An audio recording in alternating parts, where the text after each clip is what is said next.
In Venezuela, the president and candidate for the Great Patriotic Poll, Nicolas Maduro, led the Great Victory March in Caracas as part of the beginning of his electoral campaign for the elections of July 28th.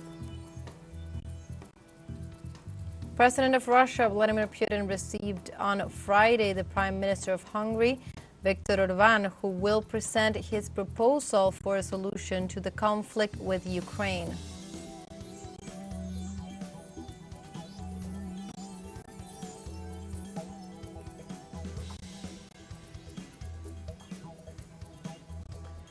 And Israel approved the construction of more than 5,000 new homes in illegal settlements and the legalization of 3 new colonies in the occupied West Bank, despite the rejection of the Palestinian authorities and governments of the region.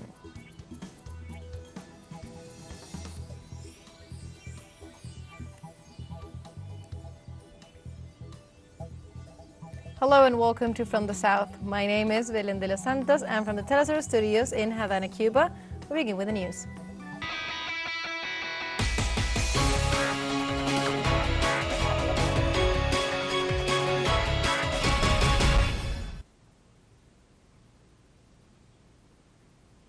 The president of Venezuela and candidate for the Great Patriotic Poll, Nicolas Maduro, led the Great Victory March in the capital, Caracas, as part of the beginning of his electoral campaign for the elections of July 28th.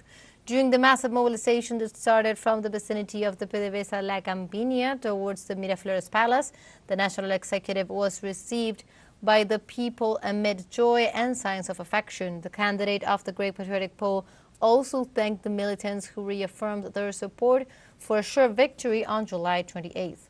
Upon his arrival to the stage, the national executive assured that after winning the presidential elections on that date, he would make sure that the Venezuelan extreme right wing and its U.S. allies were held accountable for their actions. I'm Nicolas Maduro Moros, President of the people from Caracas, and I declare the victory on the 28th of July with the people on the streets. And I summon all the neighbors, men and women. I summon to all Venezuelan families, to the union, to unity. And the Labour Party has secured a landslide victory in the United Kingdom to end 14 years of Conservative rule. Labour leader Keir Starmer becomes now the new Prime Minister of the country. The Labour Party obtained an absolute majority in the House of Commons as the Conservative Party faced its worst result in history. Former Prime Minister recognized the defeat and issued his resignation from the post, while Starmer officially became the new PM after a ceremonial meeting with King Charles III. During his first statements, Starmer spoke of the importance of public service, the rebuilding of the health system, and stated that the change begins now.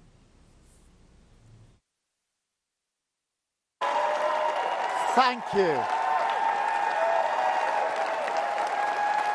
But a mandate like this comes with a great responsibility.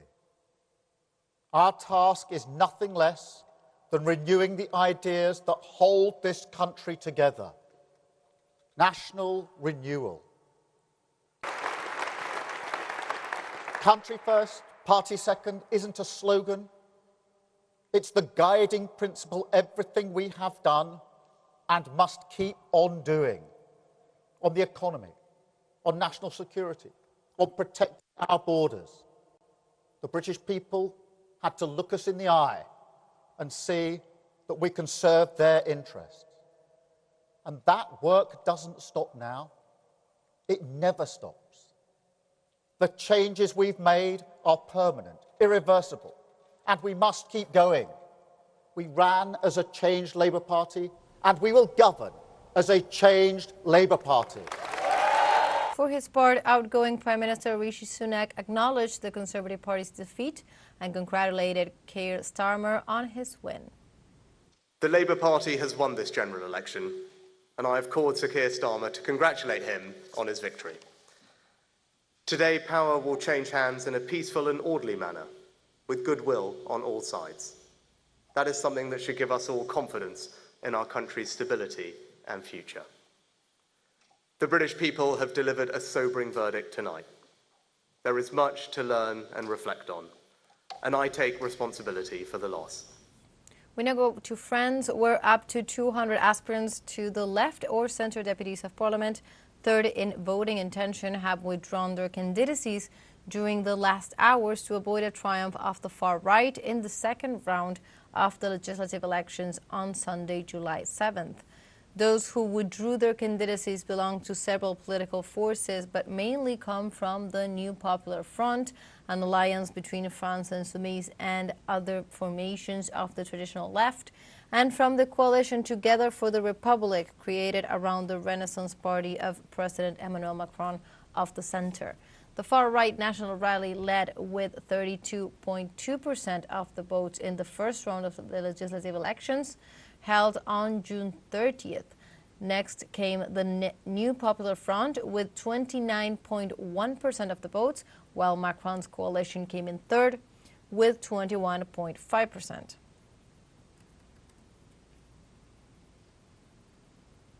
The Caribbean Festival returns in 2024 to Santiago de Cuba. More than 300 foreigners from 16 countries are participating in this 43rd edition, inaugurated at the Heredia Theater, with the presence of Beatriz Johnson, First Secretary of the Communist Party of Cuba in the Eastern Province. Our correspondent, Fabiola Lopez, gives us more details.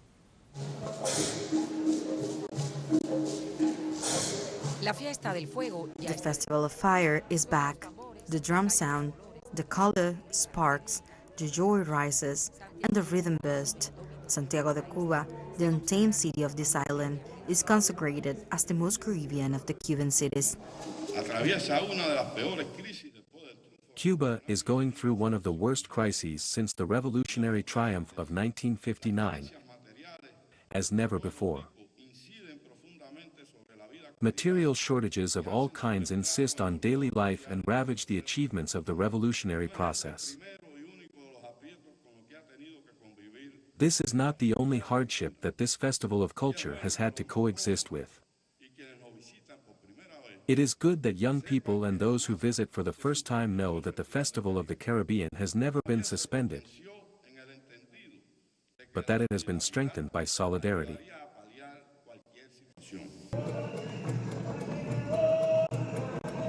It is the inaugural gala at the Heredia Theater, the most important of the city. The appointment of the ideas, the arts, and the folklore promises intense days. We will be here these days celebrating this cultural force that comes from Africa and that blends with America, the original peoples, and today they are an alternative for the global world. Colloquiums and workshops, Bisson Antillean, Haitian, and Tajamaja festivities, homage to slave rebellion, plastic arts, theater, cinema, parades, and processions are just some of the activities on this 43rd edition, which has as a guest of honor the Brazilian state of Bahia, the scene of the most popular carnival in the South American giant. You've been over 40 times here to the Caribbean Festival. Why? What has summoned you here? Let's go to the history. I have been an admirer of the Cuban people since I was a child, with the desire to touch the land of Fidel and Martí, and to have the opportunity to visit a square so famous in the Dominican Republic as the Revolution Square.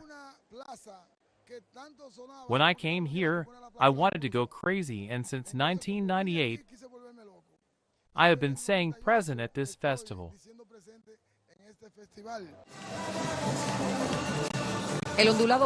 The undulating valley, escorted by sea and mountains, called Santiago de Cuba, will be filled these days with celebration, joy, colors, flavor, and Caribbean rhythm. Fabiola Lopez, teleSUR, Santiago de Cuba. Now let's take a short break, but remember you can join us on TikTok at teleSUR English, where you will find news in different formats, news updates, and more. Other stories coming up. Stay with us.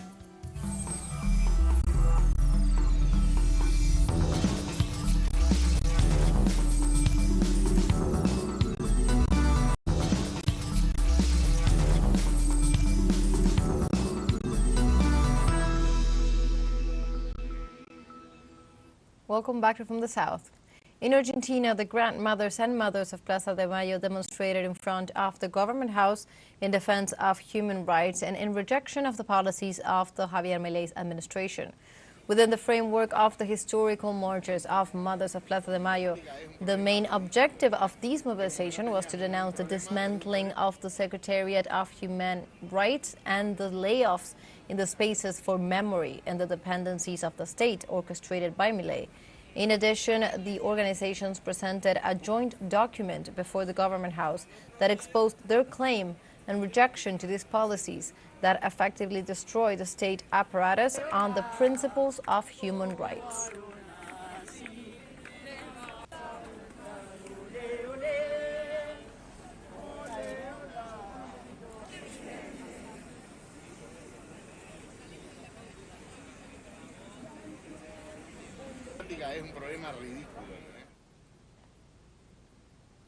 We continue in Argentina. The National Institute of Statistics reported that economic activity in April dropped 1.7% year-on-year. This includes a 5.1% fall on the GDP and a daily economy that affects not only the companies but also the general public. Our correspondent Juan Carlos Bartolota with the details. Amid a strong rise of the informal or parallel US dollar, the impact of the economic recession on small and medium-sized companies, which generate the largest number of jobs, is becoming more and more noticeable every day. Estamos frente a un problema donde decimos que para fin de año va a haber 300.000 puestos de trabajo menos en Argentina si no tomamos medidas. We are even facing a serious problem. If we do not take measures by the end of the year, there will be 300,000 less jobs in Argentina. And here is where we turn to the conscience, to the responsibility of our national deputies to draft laws, proposals that come to solve this great problem. Small and medium-sized businessmen warned of the danger that Milei's economy policy poses to small and medium-sized industries. Estamos atravesando una situación. We are even going through a very serious situation in the national small and medium-sized industry, a crisis very rarely seen, where we have temporary suspensions of the companies that paralyze their production, because they have no sales. They are overstocked. This is evidently due to the fall of the market that in some cases reaches 60% depending on the item, and we say that this problem is not the fault of the small and medium-sized companies. It is not the fault of the manufacturers.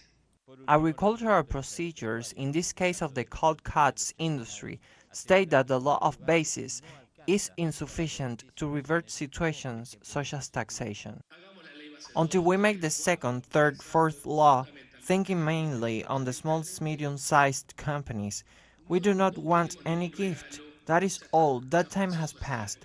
We want them to back off, and we're willing to help them, to tell them, to help them to see what steps can be taken out, that the control remains the same. The tax revenues increase. I can assure you that they increase, but with less paperwork, less taxes, and with less regulations. En el primer trimestre de 2024, ya de la gestión Milei, el producto bruto... This Monday, the National Institute of Statistics and Census reported that in the first quarter of 2024, under Milei's administration, the gross domestic product fell by 5.1% in the year-on-year comparison, and unemployment grew to 7.7%. Juan Carlos Bartolota, teleSUR, Buenos Aires. In other news, Bolivian military officer Vladimir Lupa Salamanca, accused of leading snipers during the attempted coup d'etat in Bolivia on June 26, was sent to prison on remand, according to the government. Bolivian Government Minister Eduardo del Castillo stated that Lupa was in charge of the F-10 Special Forces Group of the Cotapaxi unit in the central region of Cochabamba. Del Castillo assured that according to police intelligence, the accused traveled in a military plane from Cochabamba to La Paz with 5 other soldiers and with weapons that were supposed to be used during the armed uprising.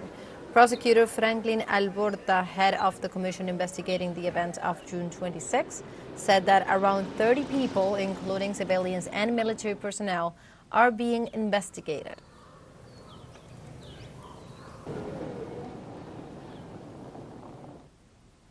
Colombia's President Gustavo Petro on Thursday called on the organization Gulf Clan to join the peace process he has been leading in the South American nation since the beginning of his term in office. From the village of Domingo, a remote area of the department of Chocó, the president insisted on urging popular organization to overcome social inequalities and address the issue of security. He also called on the local population to reject violence in order to coexist peacefully and become industrial.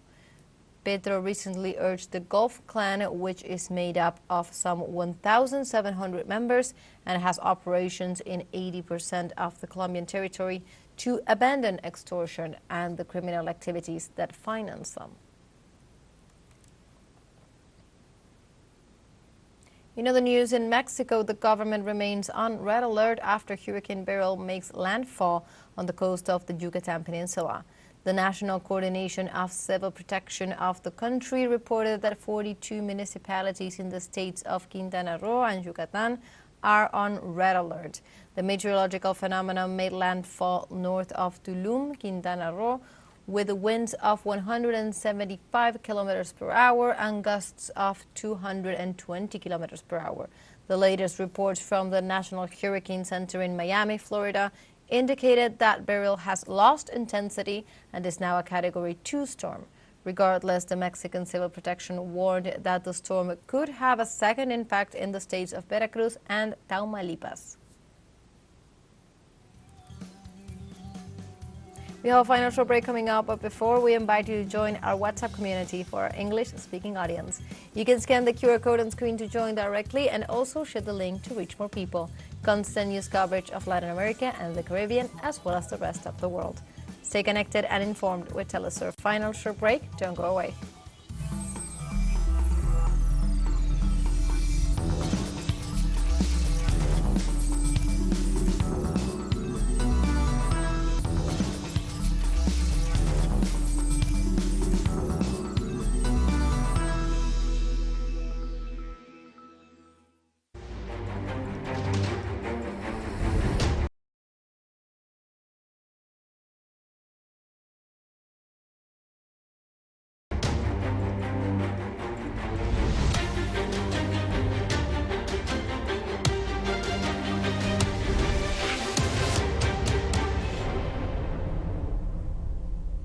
Welcome back to From the South.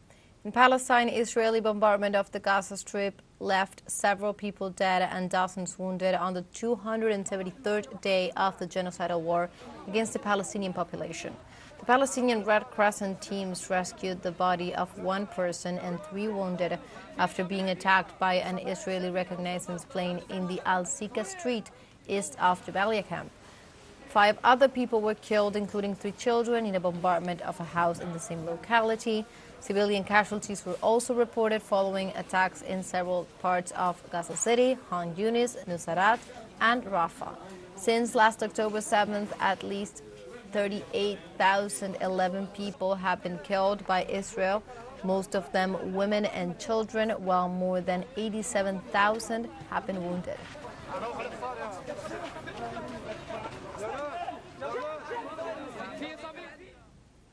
In Palestine, at least 5 people were killed by the Israeli army after an assault in the city of Jenin in the occupied West Bank. Wafa news agency reported that in the early hours of Friday morning, the occupation forces stormed the Jenin refugee camp and besieged a house, which was attacked with snipers, missiles, and drones, killing 4 young men between the ages of 20 and 30 years old. Clashes with Zionist soldiers broke out near the site, in which another 54-year-old Palestinian man was killed. Since last October 7th, in parallel to its genocidal war in Gaza, the Israeli army intensified its already frequent incursions into the occupied West Bank, where at least 566 Palestinians have been killed by soldiers and in violent episodes by Israeli settlers.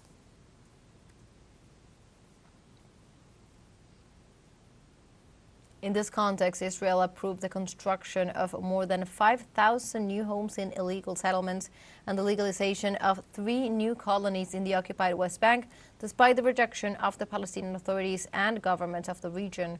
The Israeli High Planning Council approved the construction of 5,295 housing units after announcing 2 days ago the declaration of 1,200 hectares of Palestinian land in the Jordan Valley as state land.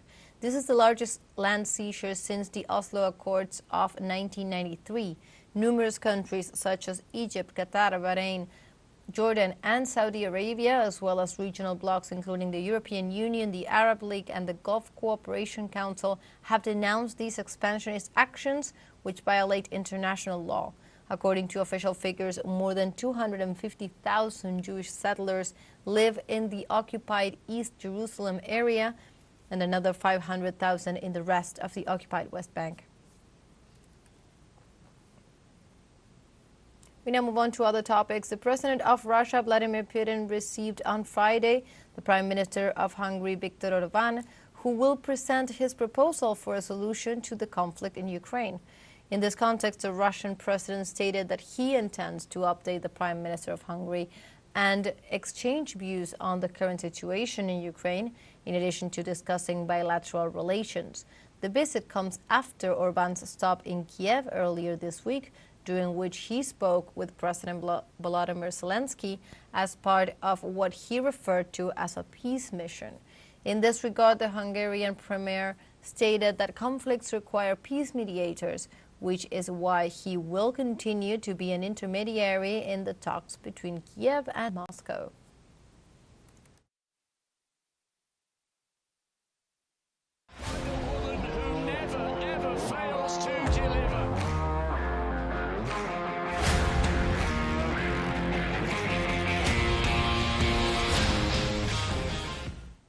We go now to sports, in particular to the Copa America in the U.S. this year, where there is a thrilling quarter match that took place yesterday, in which Argentina overcame Ecuador on penalties to secure their place in the semifinals.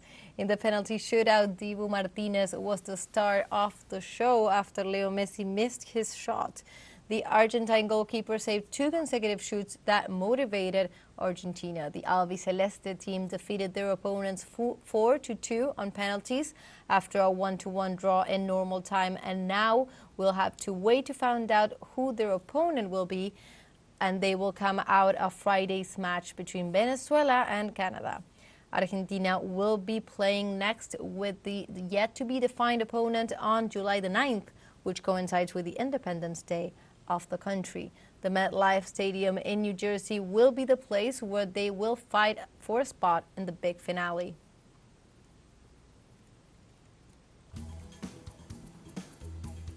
And like this, we have come to the end of this news brief. You can find these and many other stories on our website at telesurenglish.net. And also join us on social media. We are on Facebook, X, Instagram, Telegram, and also on TikTok. For TeleSUR English, my name is Belén de los Santos. Thank you for watching.